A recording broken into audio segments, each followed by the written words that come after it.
Ah, the office romance. It's the stuff of sitcoms, all that water cooler gossip, and some very serious HR policy manuals.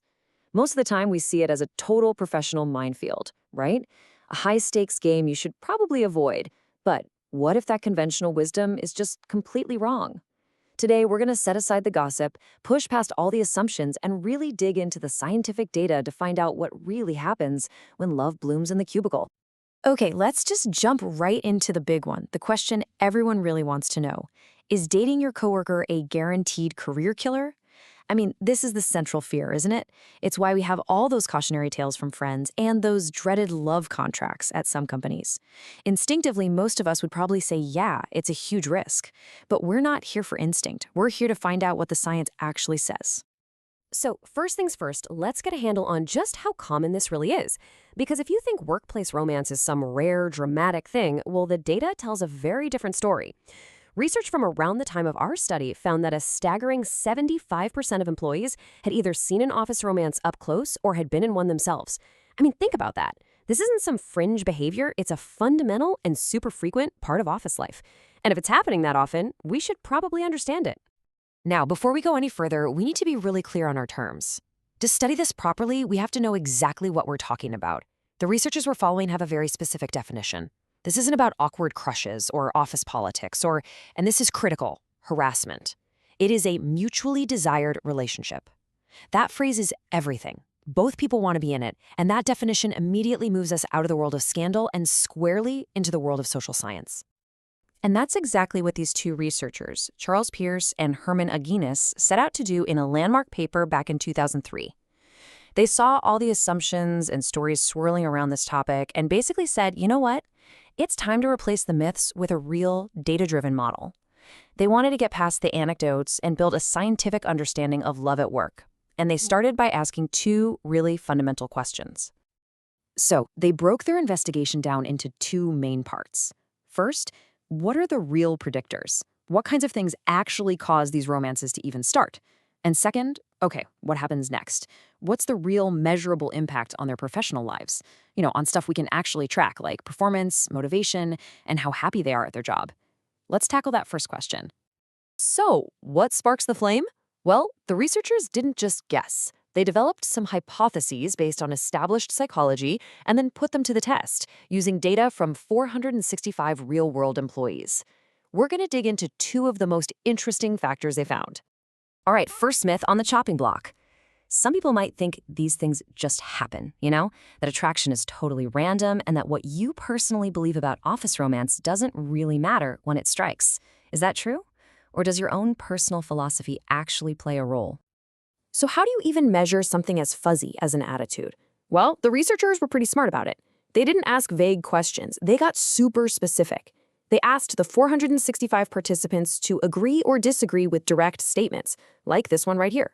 This let them put a hard number on how okay each person was with the idea, turning a personal belief into measurable data. And what did the data say? It came back with a big, clear false. Your personal attitude isn't just some small thing in the background. The study found it's a strong predictor of whether you'll actually be in a workplace romance. Turns out, people who believe it's acceptable are way more likely to engage in one. It seems our beliefs guide our actions at work just like they do everywhere else. And for you data nerds out there, here's the proof in the numbers. They found a correlation score of 0.18. Just think of that as a strength meter, and 0.18 is pretty solid. Plus, those little asterisks tell you the finding is highly statistically significant.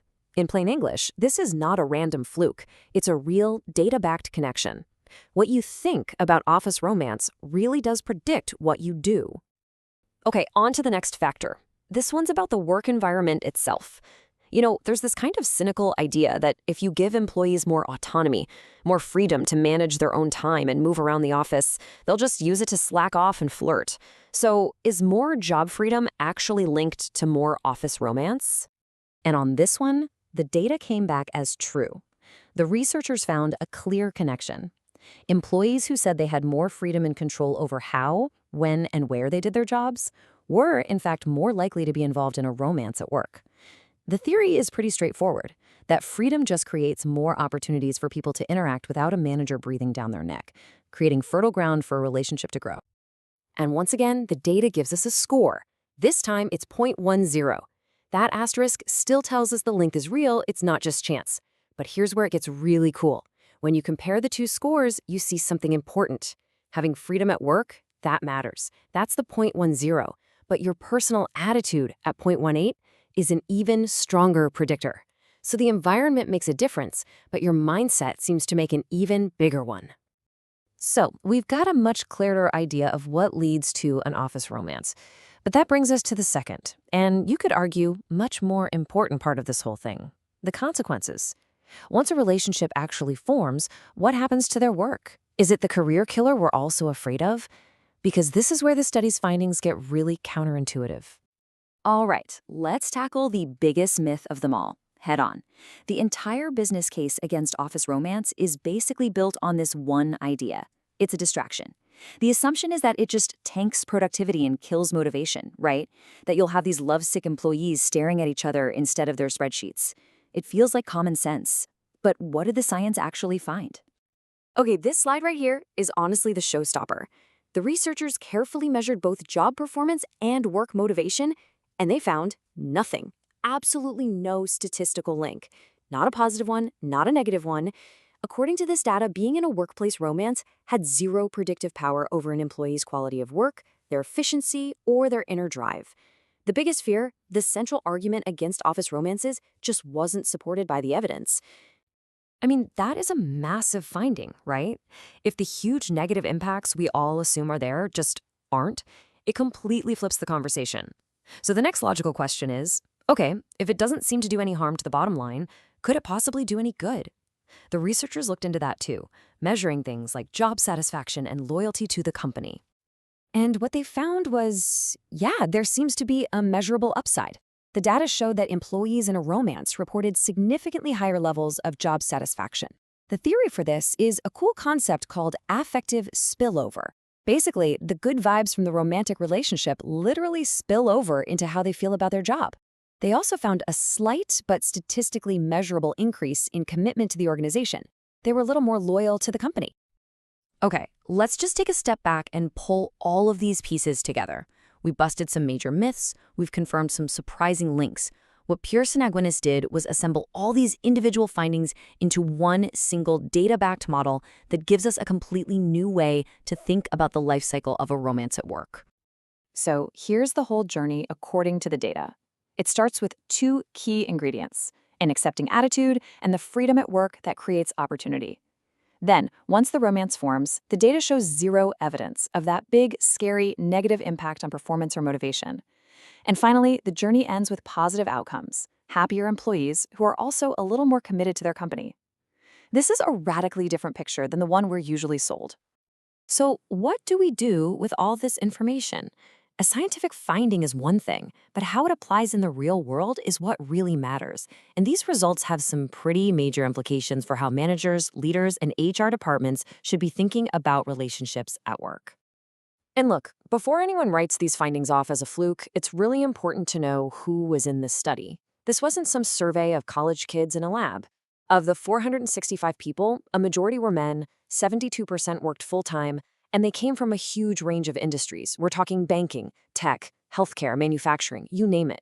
These were serious professionals, which makes these results all the more compelling. So what's the bottom line here? The big takeaway from this whole study is that it gives us strong evidence to challenge one of the oldest assumptions in business, that office romances are automatically bad for the company. The data suggests that, at least for the two people in a consensual relationship between peers, the net effect might actually be positive. And at worst, it seems to be neutral. There's just no support here for the idea that it's a productivity killer. And that leaves us with one final, really provocative thought. Now, of course, this one study doesn't cover everything. Messy breakups, favoritism, relationships where there's a big power difference. Those are all very real and serious concerns that need their own policies. But based purely on this data, if a mutually desired relationship between equals can make employees happier and more loyal without hurting their work, are blanket policies that ban them actually counterproductive? Is it possible that in trying to eliminate all risk, companies are stamping out a totally surprising and organic source of employee satisfaction? It's definitely something to think about.